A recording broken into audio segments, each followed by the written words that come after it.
So after years of being assured by the left that Trump's the worst racist to ever run for president, you saw so many black voters racing to vote for him. Why? Black men, you could see that they were turning away, especially after Barack Obama inauthentically tell the brothers, if you're a black person, it's your duty to behave like this.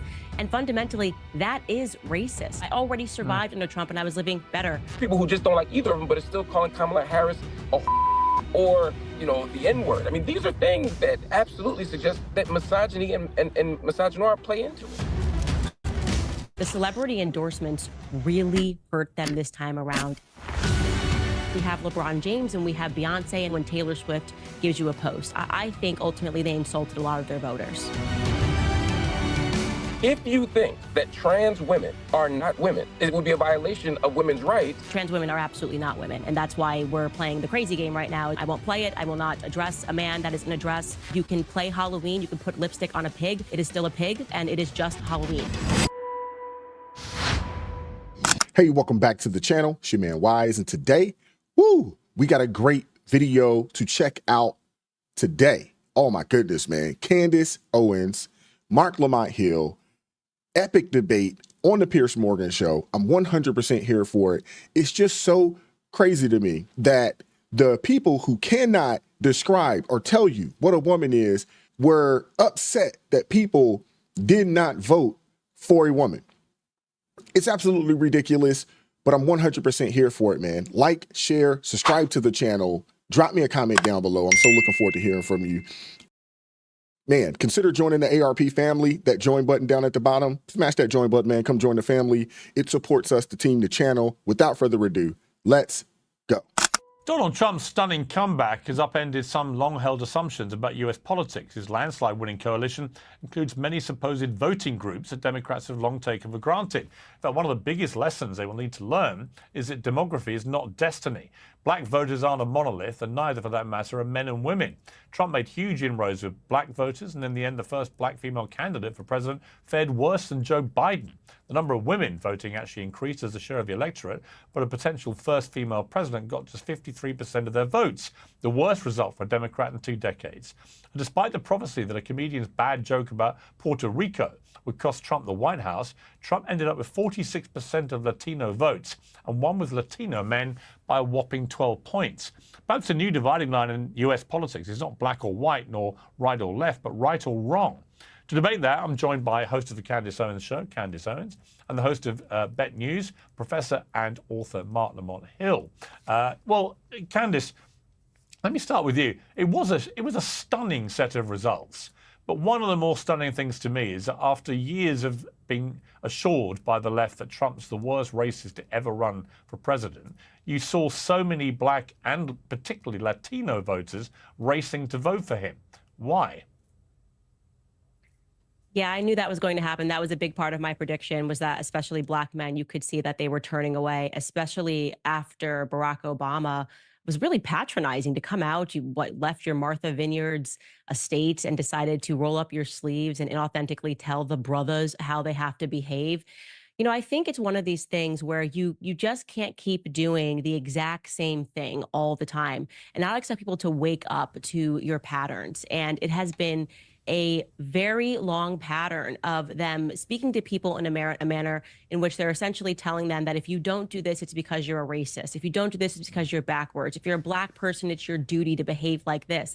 And fundamentally, that is racist, right? When you're not even actually saying anything based upon her policies or talking to people as if they're individuals who are having their lives impacted by their bad policies, but rather saying it's incumbent upon you as a woman to vote for her because she's a woman.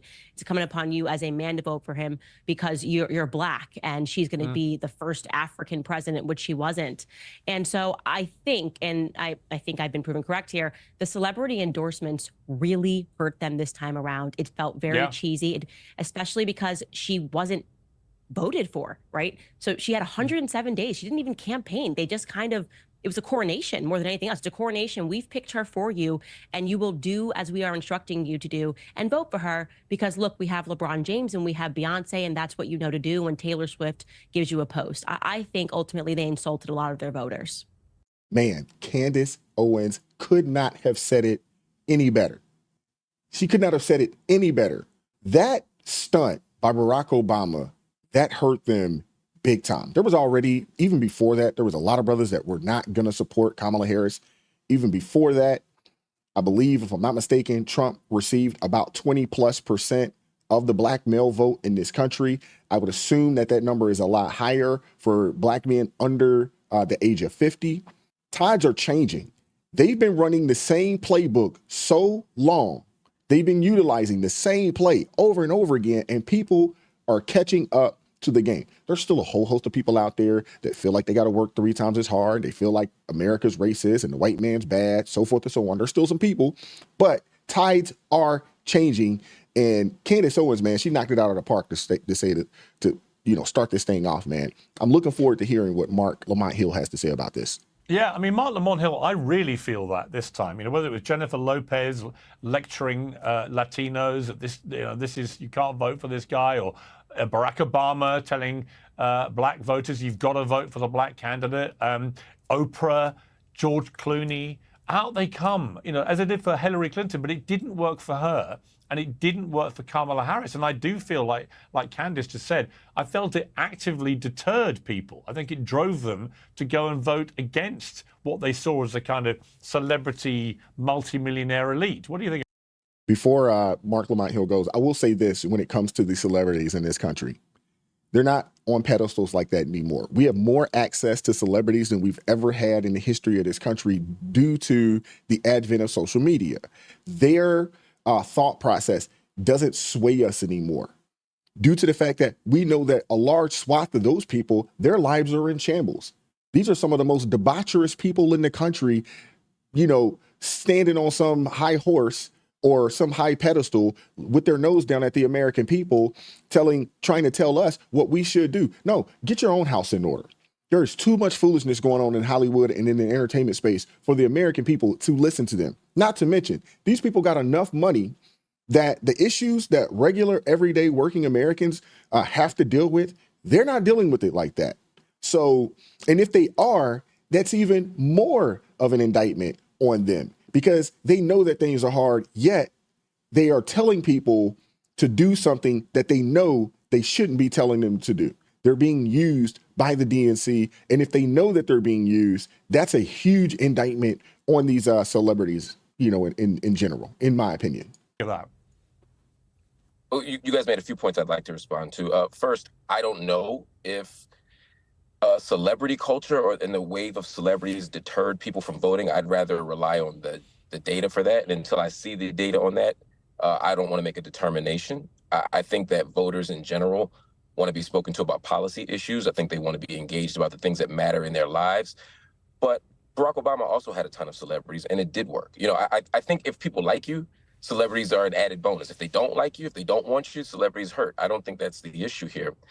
I think more fundamentally, the question of whether you should vote for somebody because you're black or because you're a woman or whatever is a little more complicated than has been suggested. I think that the message that I would give to somebody is never vote to support somebody because they're black, right? I would never vote for a candidate because they're black, but I will vote for a candidate because I'm black. In other words, I will vote for a candidate that speaks to my interests. And I think it's okay to say to people, hey, there are some things that affect your community, and this candidate is better for you. The problem is we should not presume that because someone is the same race as you or the same gender as you, that they have your community's best interests at heart. I do think in the case of Kamala Harris, though, an interesting thing happened, right? They were basically saying women's reproductive rights are on the table. If you specifically are pro-abortion, you should be voting for Kamala Harris because that's your only chance at saving what has already been a devastating loss. I think that is logical. If you support abortion, Donald Trump ain't the guy to vote for based on what he said and based on what Kamala Harris has said. I think, though, what we saw in America and what we always see in America is that white people in general, in terms of the majority, are not going to vote for a Democrat. No Democrat has gotten the majority of white voters since like LBJ. It's been decades. And so ultimately, white people often don't vote their interests. Black people often don't vote their interests. And I think that's the problem. And that's why many of us get so frustrated. But I had a fascinating conversation with an African-American woman, I guess in her late 30s, maybe early 40s, yesterday. And she voted Trump for the first time. And I said, why? And she said, it's interesting. I grew up in a family where you just would automatically vote for a black presidential candidate if there was one, Barack Obama, and now Kamala Harris. And she said that was how my family were. And she said, and I decided this time that I didn't care about the fact she was a woman or that she was black. I cared about what she was going to do for my personal finances, what she was going to do about the border, what she was going to do about all these things. And she talked about a number of issues. And it was really interesting. She said, so I voted, she said, you know, I was almost colorblind when I voted. I didn't care that she looked like me. I cared about what she could do for me. And I wonder, given how many black voters gravitated to Trump this time, and given particularly how many Latinos did, how many of them are having that same conversation with themselves, saying they may not even like him that much. She wasn't a particular fan of Trump's, but she just was put off by the kind of posturing of people to try and direct you to vote according to your ethnicity. I'd love to speak with that lady, whoever that young woman is that he spoke to, but he's absolutely right. So many people voted this time around not off of identity politics. A lot of folks are voting on policy. And yes, some people, they may not like Trump, his brashness and all these other types of things, some of the things that they've heard about him. They may not like those things, but his policies are good. His policies were good. It's policy over identity politics. And the left can't handle that. They can't stand up to it. The other thing, when it comes to pregnancy terminations was not number one on the list of concerns for the American people. But yet, for whatever reason, the Democratic Party, they made it a front and center issue, and it wasn't. People are struggling right now. People are struggling right now financially, and the ability to terminate a pregnancy isn't a top tier issue in this country for anybody. Yeah.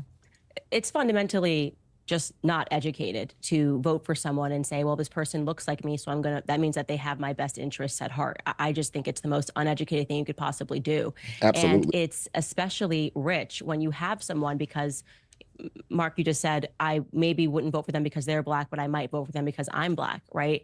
And I might think that their interests align. I hope I'm paraphrasing that correctly, but the reality is even that fundamentally makes no sense. LeBron James, just because he is black, is not living the black experience of somebody who might be living on the south side of Chicago. It's actually insulting when LeBron James posts something, and you saw this in the comments, by the way. If we could use any metric, it was the fact that LeBron James had to start hiding comments because the overwhelming majority of them were negative when he made a post. And that was very propagandist. He was using things that Trump said and splicing it and behind clips of the civil rights movement. I mean, it made entirely no sense. It was offensive, an offensive level of propaganda.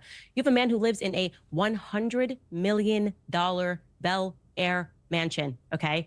He does not touch his own door handles, okay? So when he tells you about how he's worried about the future for his children, this man is so wealthy and so connected that he has a son who quite literally is not qualified in terms of his actual metrics to be playing for the Lakers. But because of good old-fashioned nepotism, he is playing for the Lakers besides his father, because they thought, well, good advertisement, a father and a son playing, you know?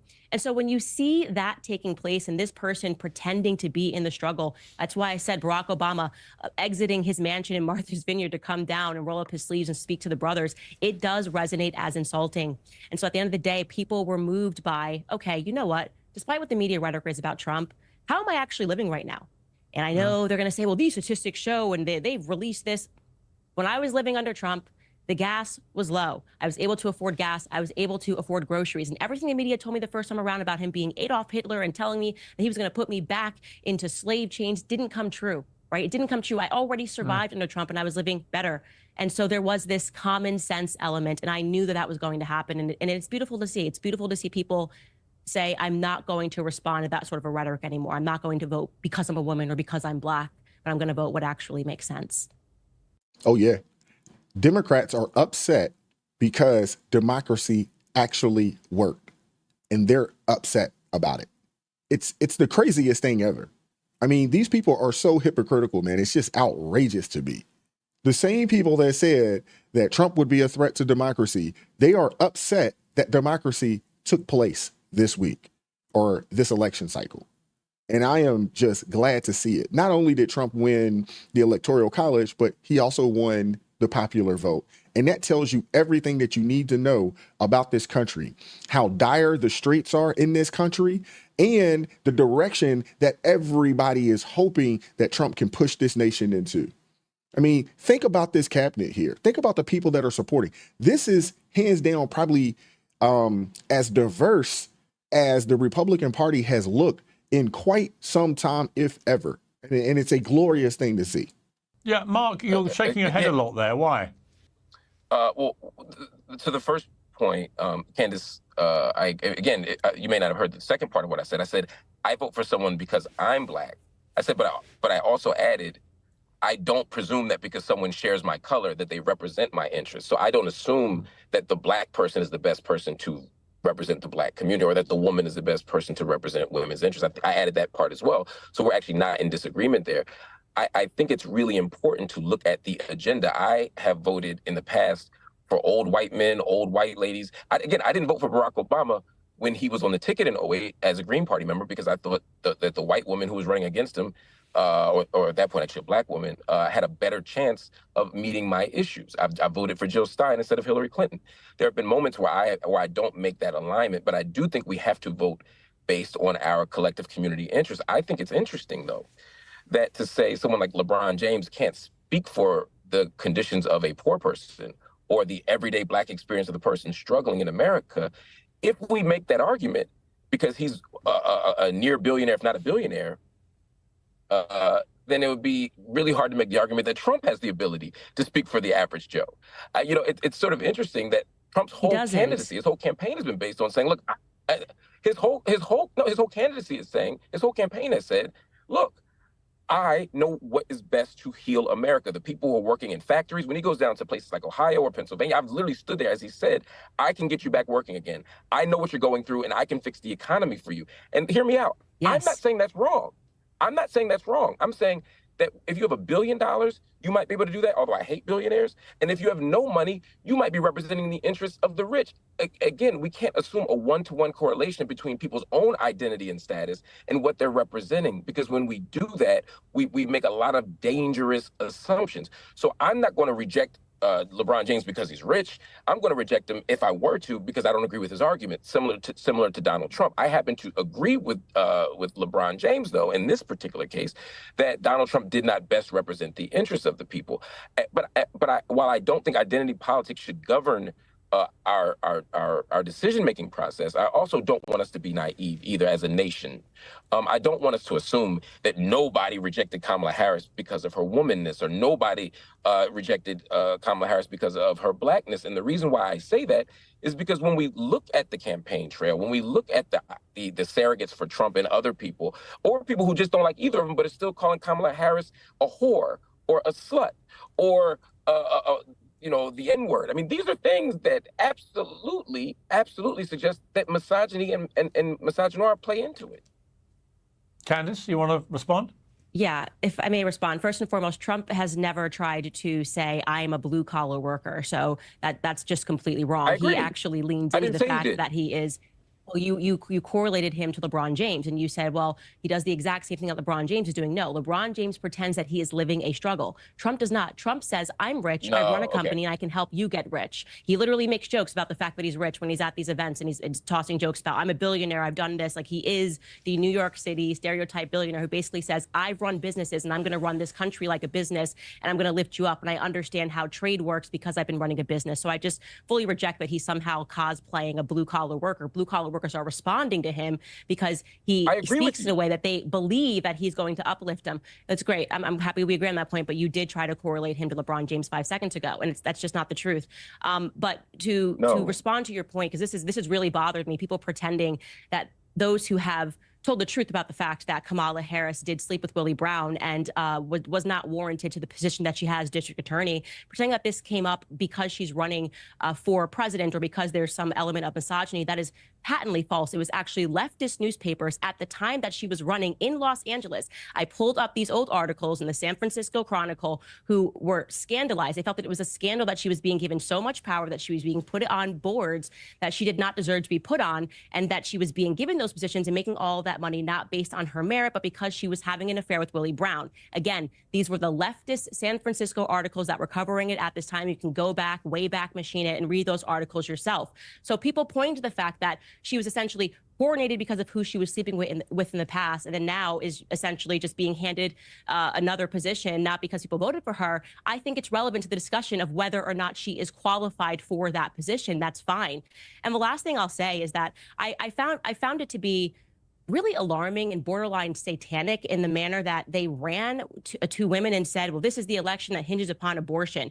And I am not saying this even as a critique of people that are pro-choice. I actually think they moved away from pro-choice. They went like pro-death. It was very bizarre. It wasn't like, you know, the typical we are pro-choice and you are pro-life. They essentially were coming to women, and their only basis for saying to vote for her is, well, the only thing women could possibly care about is whether or not we have the authority to, murder our offspring. I don't think that actually resonated even on the left. They're not that radical on the topic of abortion to make your entire platform hinge upon it. And I think that's the reason why so many people who otherwise are okay with the pro-choice movement, we also saw in those exit polls, moved away. Women moved away totally from the Democratic platform. I think it was a big mistake to hinge an entire election upon the topic of abortion in the way that they did. Yeah, and Mark, before you respond to that, what I would say about that, and I was discussing this on a BBC interview last night, is it seemed to me there was a real inconsistency, if not hypocrisy. On the one hand, Kamala Harris wanted to make the whole thing about, I represent women's rights. Vote for me and I'll protect women's rights. And using abortion as her reason for that and bringing back abortion rights and so on.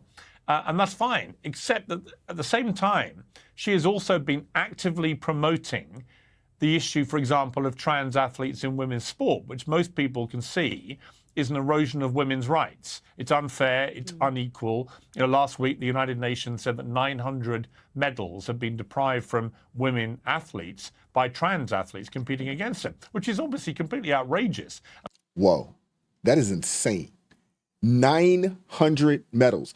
Did you guys know this? Had you guys heard that term, piece of data? Holy smokes, that is something that that has to change ASAP. And we saw the scenes in Paris where boxers with male chromosomes were literally beating up women in front of the world. I mean, the whole thing was grotesque. I don't know how the Democrats could consistently say to women, we are here for protecting women's rights, when at the same time they're advocating a direct attack on women's rights. Yeah, I want to respond to the I'll put any amount of money on it that Mark Lamont Hill is about to put his foot in his mouth right here. The point that Candace made prior, again, it wasn't me pivoting or shifting my position. I wasn't suggesting that Donald Trump or LeBron James were cosplaying. I'm saying that neither is cosplaying. I think my point is not that LeBron James is a legitimate poor person. My point is he's a rich person who is able to speak to the experiences of a poor person, someone who was dirt poor at one point, and now he's pivoted. That's what I'm saying he's doing. And I'm saying no matter what class position you're in, if your politics are right, then you can speak to the issue. That's all I'm saying. I was never suggesting the thing that you were representing me to have been saying. It sounds like it was just a miscommunication. So I actually don't disagree with you on the big point. As far as the race piece of this, or the misogyny piece of this, pointing to a left-wing newspaper and saying, well, look, it's not misogyny. A left-wing newspaper was questioning this. Left-wing newspapers are misogynist. Democrats are misogynist. Misogyny isn't a right-wing problem. It's a universal problem. So just because it's in a left-wing newspaper doesn't nullify the claim. But it's a valid critique. I'm sorry to cut you off. I don't like to cut you off, but I just want to say, do you not think it's a valid critique if somebody is given a job, not because they're qualified, but quite literally because they are sleeping with someone who gave them the position, which, like I said, caused a firestorm at that time? Do you not think it's a valid critique to say, well, they weren't even qualified to be the DA, and now all of a sudden they're trying to tell you that they're qualified to be the president of the United States? Don't you think that's a valid critique, like setting aside misogyny? If that were the point I was making, I would agree with you. But that wasn't the point. That was an example you gave that wasn't responsive to the point I was making. I'm saying right now, as she's running for president, there are people saying she's unqualified for the office. I think it's much more of a reasonable question to raise 20 years ago when she's running for DA. I didn't take issue with that, right? Although I don't know enough about the Willie Brown situation to speak to it. If what you're saying is true, then yeah, you should question that. But I'm saying right now in 2024, after serving as vice president, after serving in the U.S. Senate, after serving as a district attorney, after having all of these jobs, state attorney general, I don't think qualification is the right thing to raise. I think it's perfectly reasonable to say, I don't think she's good at this. I think it's perfectly reasonable to say she'd be bad at this. What about I think the it's point? a different issue. Let's move to the trans point. Yes. I'm going to the trans point. To the trans point, I don't think it's a contradiction for Democrats to do that unless they accept the terms of your argument. Let me be clear. If you think that trans women are not women, then yes, it would be a violation of women's rights to say that trans women should be boxing. I happen to believe. I'm sorry. Mark. I need to finish. No. I insist on finishing this point because I will not be cut off and misrepresented. Let me make the point. Okay. I happen to believe that biological males should not participate in women's sports. I am fine taking that position. Yeah, that's my point. Sometimes if you hear me out, you'll realize we're not even debating. But there are many Democrats who don't take that position. There are many people on the left who believe that, and let me be clear, I think trans women are women. I just think sports are divided in a very particular way. In 8th grade, we make a decision that we need to divide sports up by gender or by sex, right? Because we believe that there's something fundamentally different about biological boys and biological girls that say we shouldn't be running on the same track team. We shouldn't be boxing each other. I'm okay with that argument. I agree with that argument. I don't want to speak for Candace, but I suspect she agrees with me on this, and I suspect you agree with me on that. So we're not in disagreement on that. The hypocrisy is unreal with this one. Goodness gracious. He's talking out both sides of his neck. But just because I have that position doesn't mean that everyone who disagrees with me is being a hypocrite, because they don't begin from the same premise that I begin from. That's all I'm saying. So I don't think it's contradictory. Hang on. All right, hang on. What other premise could there possibly be? The bottom line is these are people who were born biological males who are competing against biological females. And there's a reason why we don't do that in sport. It's why the Olympics have always separated the sexes, because the truth is, if they didn't, women wouldn't win any medals. Look, I mean, listen, I know that I think what you should do is bring someone in who has the position that you're trying to debate instead of, it's like you're trying to force a debate with me on something that we agree on. So bring on somebody who has the opposite position and they can speak for that. But what I'm saying is that I just wanted to add. Yeah, but you out of your own mouth said that you believe that trans women are women. I mean, come on, man. And so many people on the left, they believe the same exact thing. I mean, we just had Ketanji Brown Jackson recently, I guess about a year or so ago, in front of, a congressional, hearing or board, say that she couldn't give in definition to what a woman is. This happened. We can pull the tape. This happened. What is he talking about? Here, just to say where we do actually differentiate, like trans women are absolutely not women. And that's why we're playing the crazy game right now, is because we have people that are trying to parse reality and say, well, I believe trans women are women, but they're also biological men. Like the fact that we are calling them trans women, it is because they are not women. I am a woman, and no matter how you feel on the inside, you are never going to be a woman. And that disagreement, that fundamental disagreement, is the reason why we are playing the crazy game. I won't play it. I will not address a man that is in a dress as a woman. It's insulting to me. It's insulting to the things that actual women live through in their lives. And, you can play Halloween, you can put lipstick on a pig.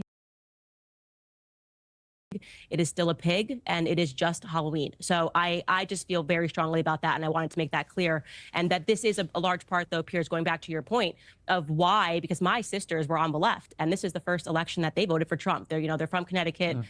Dyed-in-the-wool Democrats, I guess you could say, and they moved away. And the trans issue was the #1 reason that they did. Yeah. What they said was happening in the school system made them fearful. They have sons. They thought it was completely crazy and bizarre that they're insisting upon trying to make toddlers. My sisters have toddlers believe that they can be anything that they want and that they're non-binary. They truly believe the left has gone crazy. And they say, I didn't leave the left left me. And that is an accurate statement to make, because there's a lot of people that feel the exact same way. There's a lot of people that feel the exact same way. And, even in the pregnancy termination, where in the debate, if you guys recall, where they tried to, nail Kamala down on restrictions when it came to pregnancy termination. She would not clarify if there would be any restrictions to, how late, within a pregnancy, one could have a pregnancy termination. She wouldn't. And so many people on the left feel the same exact way. And there's a lot of people that even if they are pro-choice, they still feel like there should be some restrictions on how far you can go before or how far you can go, within a pregnancy before they say, okay, this is the cutoff and you are not allowed to abort your child. And it's the lunacy of the left that has so many people frustrated, and the reason why so many people are deciding to pivot away from them. Now, they may not, become Republicans. Maybe they go to Green Party. Maybe they become, libertarians. I don't know. Maybe they just say, I'm an independent, and we'll just look at the candidates and say, let me check you out. Let me check your policies out. Let me check your policies out, and we'll make a decision accordingly. But the left has lost their mind, and Candace is absolutely right. People don't want to play the crazy game with these people. And people like Mark Lamont Hill, who is a professor, who is, in academia, this is the type of rhetoric that's being pushed on college campuses all across the country. That's why I say you send your kid to a college, it's no telling who will come back home, because it's people like him and others, out there pushing this far left progressive lunacy on our young people. It's crazy. They cannot just see things that are just so plainly obvious. They are trying to criminalize the idea that a woman is a woman, and you can't just become a woman because you feel a certain way on the inside. And the right, like I'm doing right now, I will just say it as it is, right? You are not a woman. I am sorry that you are suffering from a mental disorder. If you were suffering from any other mental disorder, I would treat you the same way. I want you to get better. But because you are suffering from a mental disorder does not mean that I have to pretend that I have a mental disorder and that I see things differently. I don't. Facts. I mean, Mark, I'll let you respond directly to what Candace says there. Well, let me just point out one thing. Let me just point out one thing. There was a New York Times report today that said that one of the most effective Trump ads during the presidential race towards the end was the one where he had Kamala Harris saying, she'll call you they, them, I'll call you you, or whatever it was. And that turned out to be, to the Trump campaign team's surprise, one of their most effective ads of the whole race, apparently, which suggests it is a much bigger issue than some Democrats clearly want people to think. I saw Joe Scarborough on this yesterday, very vocal, saying this trans issue has gone completely wrong. The Democrats should not be supporting this kind of thinking. And Bill Clinton, apparently, according to the New York Times, he directly tried to get the Democrats and Kamala Harris and her team to understand that they had to come out against this. But they didn't. And that is, I think, a big problem, particularly, as I say, the reason I think it's a big problem is if they didn't and they won't. You got to think, man. Kamala Harris, one of the first things she did when they announced that she was running is she went and sat down on, RuPaul's drag show. That was like one of the first things that she did. She couldn't, remove herself from that movement. At the same time, you're trying to say, I'm the person protecting women's rights. One of the reasons why so many women didn't vote for her may be because they just didn't buy it. Sorry, if you did, you wouldn't allow this. Right. I'll respond to all those points. I think they're interesting points. I think, one, I'm not sure anyone, and again, I need to see the data to speak to this. Yo, he is glitching. Goodness gracious. Again, this goes against everything that he believes and probably teaches to his students, at the college campus that he teaches on. This is a professor. He is glitching right now. Just as we all should. I don't think anyone is voting for the president based on this issue. It could be an issue that tips the scale, but I think most people aren't voting for president based on this issue. I just don't think it's the priority issue of most people. Mothers are. I do. Again, they may be. I'd like to see the evidence of that. I can't say definitively one way or the other, but it's never happened before in any election, so this would be the first time. So if it's true, just show me the evidence, and I'm happy to learn from it. But to the bigger point here, I think that we can say, when I say woman, I'm including cisgender women, I'm including transgender women. When I say women, I'm including all of their experiences. When I want to protect women, I don't just want to protect cisgender women, I want to protect transgender women.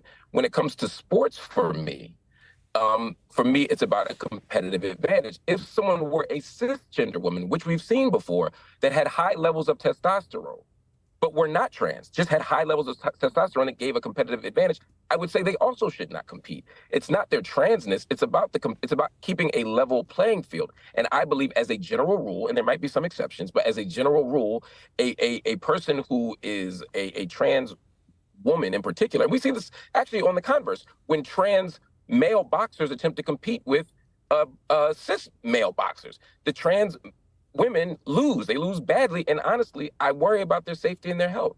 So it's not a safe playing field. But that doesn't mean that to acknowledge the womanness and the humanity and the fundamental dignity and legitimacy of trans identities is to play make-believe or to play fairy tales. I think we can acknowledge their humanity. And most Democrats, most Democrats, I think, who I speak to, and again, I'm not a Democrat, but I'm on the left, most Democrats, I think, share the position I have. I don't think most people, at least in my neighborhood, my community, I'll talk about Black people in particular, think that trans folks should be playing in sports, right? In ways that create competitive disadvantage. Well, let's agree on that central point.